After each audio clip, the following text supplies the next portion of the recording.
सभी बच्चों का मेरे इस एक्टिव एचडी आईक्यू पोर्टल पर स्वागत है। सभी बच्चों को हमारी ओर से बहुत ही सारा प्यार, दुलार और आशीर्वाद। जो इस यूपी बोर्ड परीक्षा में परीक्षा दे रहे हैं, ठीक, ईश्वर से कामना करते हैं कि उम्मीद से ज़्यादा उनकी मेहनत के अनुरूप उनको पूरा नंबर मिले, यही ईश्वर से कामना करते हैं। इसी के साथ हम आज लेकर आए हैं सदिश त्रिविमीय से कुछ विशेष सवालें, जो कि इस टाइप की सवालें हर बार पूछता है। 5 नंबर में भी 2 नंबर भी, दोनों, ठीक है। तो अगर 5 नंबर में रहेगा तो सदिश रेखा के अतिरिक्त जो है एक कार्तीय रेखा भी होती है, कार्तीय रूप भी होता है उसका, वो भी पूछ लेता है, तो 5 अंक में बन जाता है, ठीक है। तो चलिए देखते हैं क्वेश्चन क्या है। बिंदु 5, 2 और 4 से होकर जाने वाली तथा सदिश 3i cap plus 2j cap minus 8k cap के समांतर रेखा का सदिश एवं कार्तीय समीकरण को ज्ञात करना है, ठीक। इसमें कुछ नहीं है, केवल एक पॉइंट है, केवल मतलब कहने का मतलब ये है कि मतलब इसमें एक सूत्र होता है, बस उसी को याद कर लो। 1 सेकंड का काम है, ठीक है। बस लिखने में जो समय लगेगा वही समझ लो आपका समय लगता है, नहीं तो ये फ्री में आपको 5 नंबर दे कर जाती है सवाल, ठीक है। चलिए देखते हैं बिंदु क्या है।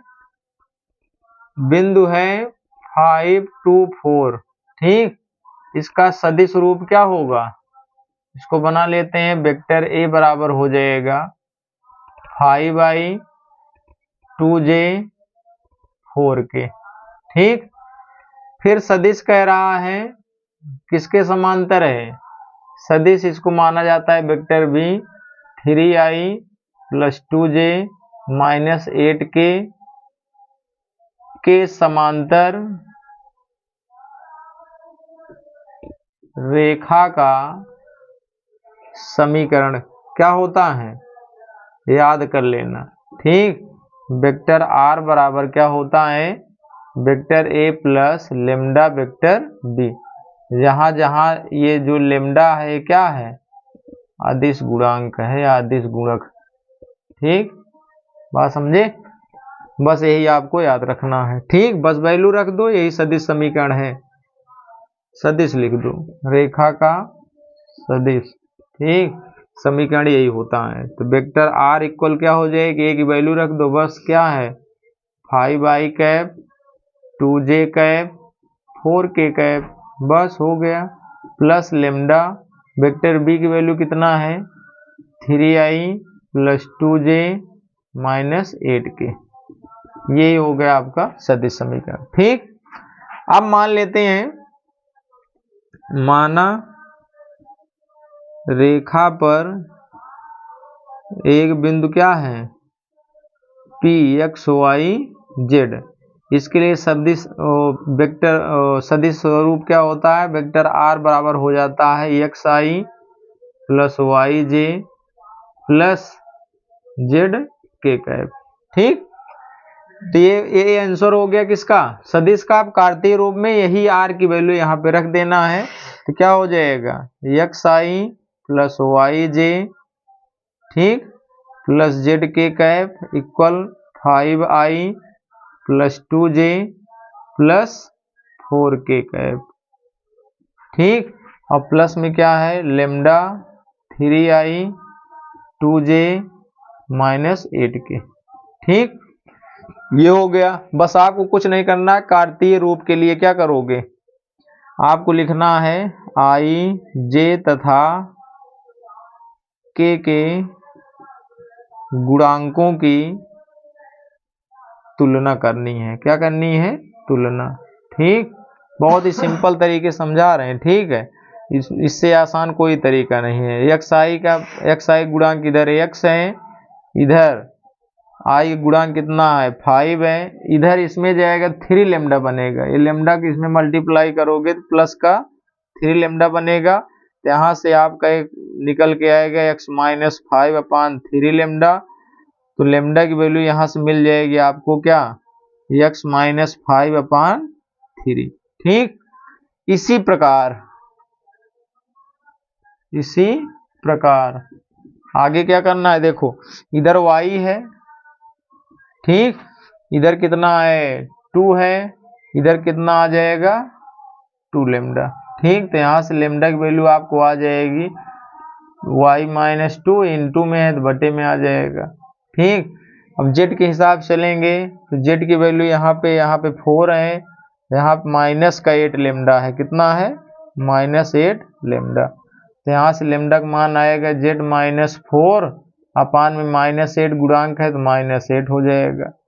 तो क्या लिखोगे, कार्तीय रूप इसका क्या हो जाएगा, सभी लेमडा बराबर कर देना है, क्या कर हो जाएगा x-5/3, यहाँ से हो जाएगा y-2/2, यहाँ से हो जाएगा z-4/-8, ये हो जाएगा आपका कार्तीय रूप, ठीक। क्या हो जाएगा, कार्तीय रूप। क्लियर।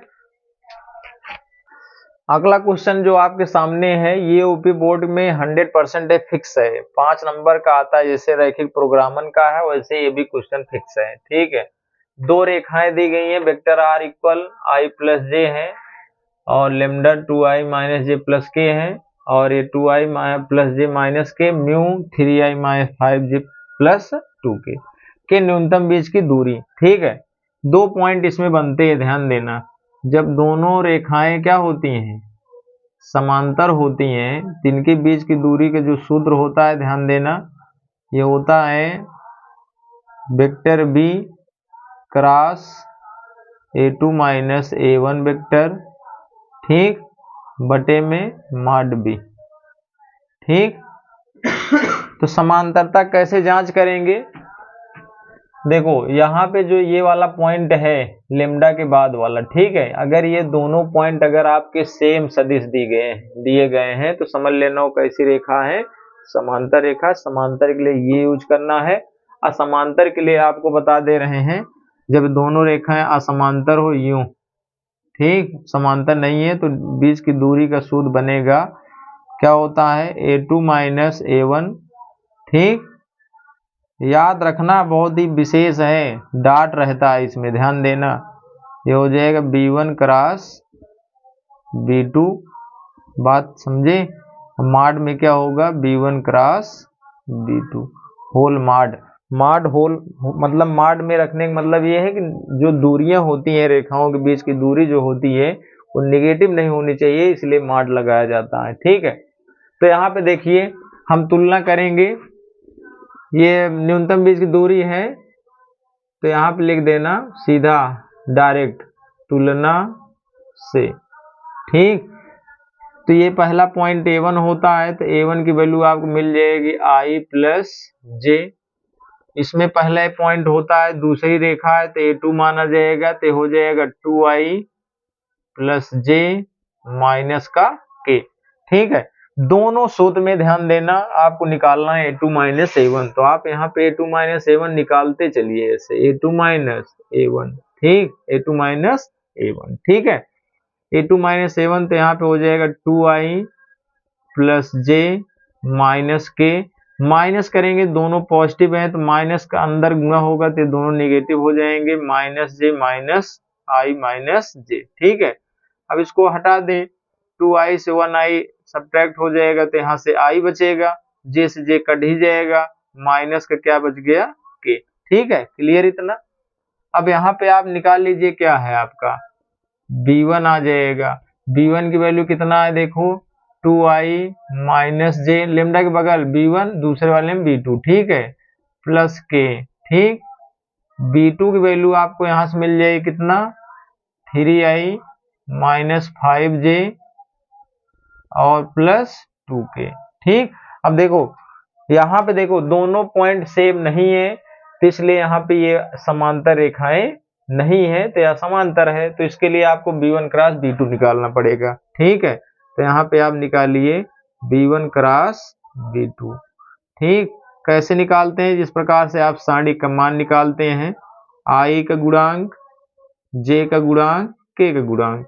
i का गुणांक यहाँ पे 2 है, 2 रख लें, यहाँ पे कितना है 3 है, यहाँ पे कितना है j का -1 है, -5 है, यहाँ पे 1 है, यहाँ पे 2 है। ठीक, इसको सॉल्व कर लेते हैं तो क्या आ जाएगा, आई लेकर हल करते हैं तो आई पे ये स्तंभ और पंक्ति छूट जाएगा, 2 एकन्नम माइनस का 2, माइनस लगेगा 5 एकन्नम 5, तो -5 तो हो गया +5, प्लस माइनस माइनस का जे लेंगे तो जे के हिसाब से छूटेगा, 2 का 2 में 4 हो जाएगा, 3 का 1 में माइनस का 3, प्लस के यूज करेंगे, के हिसाब से छूटेगा ये, 5 का 2 गुना करेंगे तो -10 आ जाएगा, 3 का -x करेंगे तो -3 तो +3 हो गया। ठीक है, तो अभी आपका आ गया कितना, यहाँ 3i आ गया, यहाँ पे केवल बचेगा आपका j, 4 में से 3 माइनस हो जाएगा,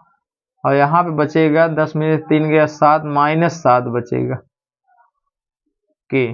ठीक, देखो माड की आवश्यकता है, माड भी निकाल लो यहीं पे, केवल सूत्र पे रखना रहेगा बस। बहुत ही सिंपल सवाल है, सिस्टमेटिक जैसे जैसे दिया गया उसी तरह से आप सॉल्व करते चले जाना, बस इसमें कुछ नहीं करना है। माड निकालना है तो √3 3 जा 9, 1 का -1 का 1 ही रहेगा, 7 का 49 स्क्वायर करेंगे तो ये हो गया कितना 10, ये हो जाएगा 59। क्लियर हो गया, बहुत ही सिंपल तरीके से। देखो कम से कम न्यूनतम आप 5 नंबर का है, 5 मिनट के अंदर अंदर सॉल्व भी कर सकते हैं। ठीक है, तो क्या लिख देना, हिंदी में यहाँ लिख देना न्यूनतम बीज की दूरी लिख देना, क्या हो जाएगा, सूत्र पे डायरेक्ट रख दे रहे हैं। देखो a2 - a1 कितना आया है, ये डायरेक्ट लिखो, i माइनस का k है, डॉट करें b1 क्रॉस b2 कितना है, देखो 3i - 7j - 7k। ठीक, अपान में माड की वैल्यू सीधा सीधा आपको मिल गई है √59। ठीक, अब इसी का मल्टीप्लाई करा दें तो यहाँ पे d की वैल्यू कितनी आ जाएगी, यहाँ पे देख लीजिए, i से डॉट में क्या होता है, बहुत ही सिंपली होता है, i गुणा होता है j का k का, बहुत ही सिंपल तरीके से i में कराएंगे तो यहाँ पे 3 मिल जाएगा, और यहाँ पे देखो जे है ही नहीं है, के का के में कराओगे तो माइनस है, तो प्लस का क्या हो जाएगा 7 एकन्नम 7 बटे कितना है √59, तो ये हो जाएगा 10 बटे में कितना 59 इकाई लिख देना, क्योंकि दूरी है। ठीक, यही हो जाएगा आंसर। ठीक, क्लियर।